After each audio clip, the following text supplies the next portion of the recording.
इतनी देर में लेई भाई फिर से पीछे से आ गए। वो अन्ना जीवन से बहुत नाराज थे, लेकिन अब वो उसे दूसरों की तरह सीधे मार नहीं सकते थे।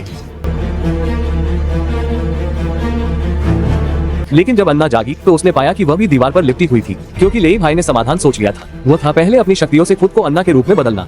इस तरह वो अन्ना के प्रति कोई भावना नहीं रखेगी और उसे बिना किसी हिचकिचाहट के मार सकती है। जल्द ही समय के साथ लेई भाई का चेहरा धीरे धीरे सुंदर हो गया, यहाँ तक कि उसकी आवाज भी महिला की तरह बदलने लगी।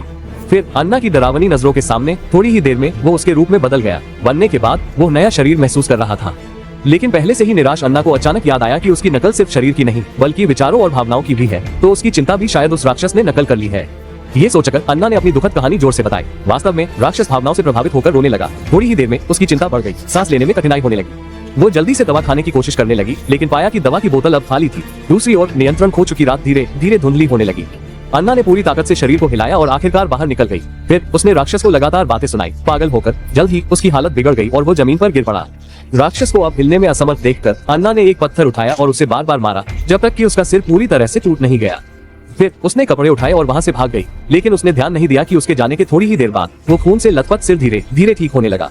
सौभाग्य से इस बार अन्ना जंगल से सुरक्षित बाहर निकल गई। वो थके हुए शरीर के साथ वापस कार में गई। इन दिनों की घटनाएं एक बुरे सपने की तरह थी, लेकिन जब अन्ना ने सोचा कि सब कुछ खत्म हो गया है, तभी रेडियो में अचानक शोर होने लगा। मैंने नहीं सोचा था कि तुम इतनी हिंसक हो सके।